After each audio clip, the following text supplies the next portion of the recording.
Hey everyone, Adam here with a new cycle guide video, or tips video, I guess. Before we get into it though, I wanted to quickly thank the developers and publisher for sponsoring the video. I also wanted to mention that if you've made it here somehow with no idea what new cycle is, I have a what is new cycle video that I made that you can check out. The link is in the description. The tips in this video will range in complexity, but I hope there's at least a few useful nuggets here, regardless if you are a brand new player or you have some hours under your belt already. So let's get started. New Cycle has a lot of important UI elements, but I wanted to quickly mention one that I've been asked a lot about on stream. There's this little button that is sort of hard to see up here in the top right. If you press this, it's going to show you additional resources rather than the default amount. This is super important when you get to late game. However, if you don't like seeing all of these and there are only a handful you want to track, you can still just right click on each individual resource and change it to whatever you want. Speaking of UI elements I'm asked about frequently, I highly suggest using the Alt overlay buttons as you play. All you have to do to bring these up is just tap Alt and it will cycle through them. These make it much easier to see if a building is fully staffed or making resources or has any kind of problems that are hurting the production and so on. Another very strong thing that I've seen a lot of people not use are their actions. By going to your main hall, you're going to see a list of actions you can use the cooldown. I've had quite a few people ask me how to get more citizens quickly, and this is one of those ways. As you progress in your playthrough, you're going to unlock more and more of these. Some are incredibly vital for survival as well, such as the health increase one in order to get through really bad disease outbreaks. This next new cycle tip is sort of a double. First off, it's important to know that buildings connected by road to your main hall get a productivity boost. You always want to have these buildings connected.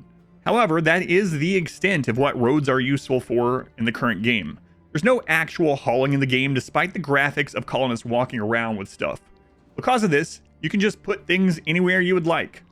I recommend putting things in clusters so you can easily remember where they are later on. You have 50 different building types going on. One quick caveat to this though is buildings that will later utilize conveyors. Having your smelters close to your mines and metal production is a very good idea. Of course, you can always just rebuild in this fashion late game if you need to or you forgot or something like that. Put down tons of wells and make sure they're connected to only one node each. Wells are unmanned, so there's no reason to limit how many you put down. Wells will pull from a water node until it is dry for the season or year. However, it cannot pull from multiple nodes at the same time, and instead sort of takes turns pulling from the connected nodes to it. Because of this, a single well will most often not produce as much water, even with multiple connected nodes, and unlike other gathering type camps, wells also cannot share a node. You want to do this early and start stockpiling water. There will be times with long droughts, diseases, and more, in which a supply of 40,000 water can vanish very, very quickly. This also lets you double water rations early on for some morale bonuses. So, speaking of morale, each worker type has their own settings and meters. Be sure if you're going into this menu to change something, such as the water supply that I mentioned, you do so on all of your workers. In addition to doubling up water supply early, it also suggests putting the bottom work bar to the minimum. This can seem counterintuitive at first, but at this stage of the game, you have less options to increase morale and health other ways. So it can sometimes lead to more work increase than having it turned up. In addition, it will help your settlement's health and attractiveness, bringing more people to your settlement in order to get your population booming faster. Later on, you can adjust this bar as you see fit. I typically keep it in the normal range in the late game unless I have an emergency. I've mentioned storage and stockpiling a little, so let's backtrack to that for a bit. Just like with hauling, storage is magical. It's all global. According to the developers, this is intended, so it's unlikely to change. I am personally a fan of this as I don't have to think a ton about where all my storage is located or micromanage what each separate stockpile has in it. Because of this, feel free to put your storage buildings anywhere. Once you do have storage buildings, you can also click on them to increase the allowed global storage of items. If you reach the cap you set, the building producing that item will stop working until there is room again. Because of this, there are kind of two main strategies you can implement. One is to set a low to moderate amount of each item. Then when you see that item's getting capped or it's about to get capped, place down another production facility that uses it. On the flip side, if you see a resource is being depleted, put down additional resource gathering buildings. The second is to just increase each to a massive amount and stockpile everything. Maybe not so much a strategy, but it's easy to do. And even with this one, you are going to have to keep track of if you're running out of anything important or not.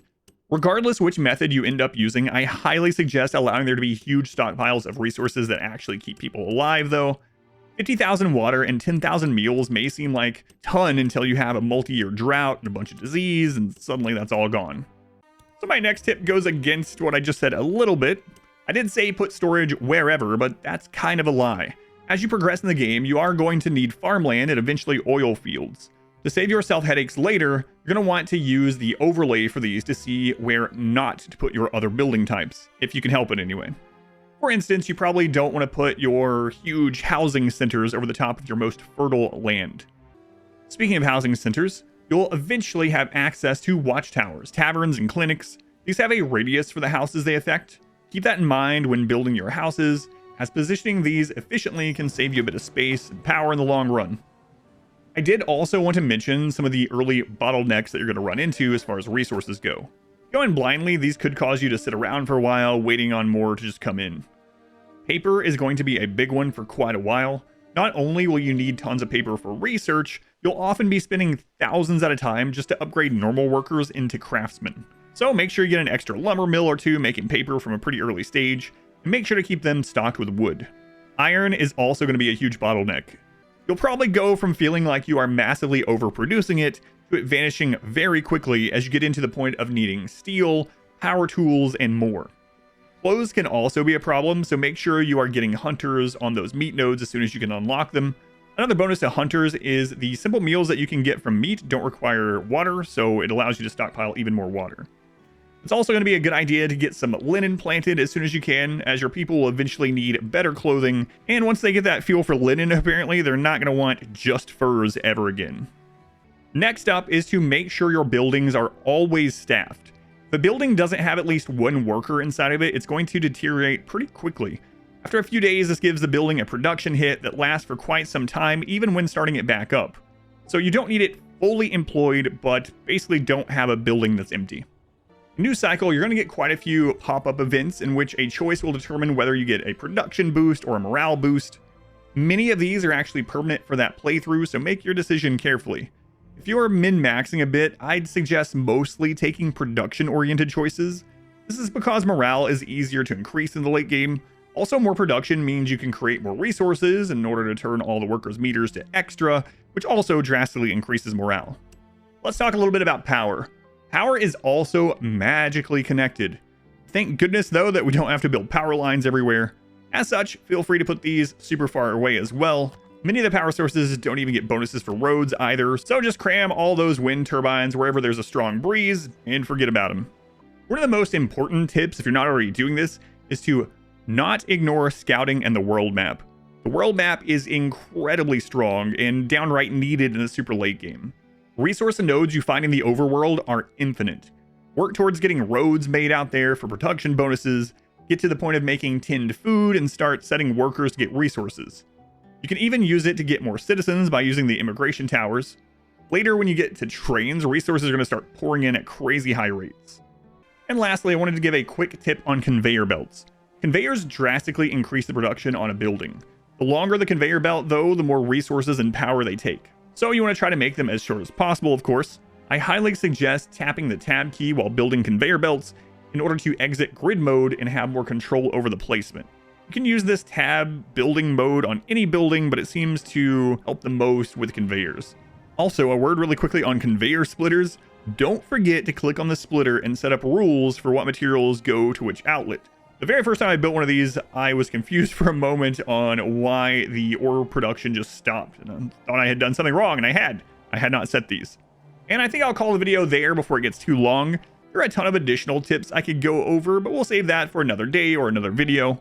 If you enjoyed this new cycle guide though, or it helped you at all, please consider subscribing to the channel, liking the video, leaving a comment down below, and sharing it with others.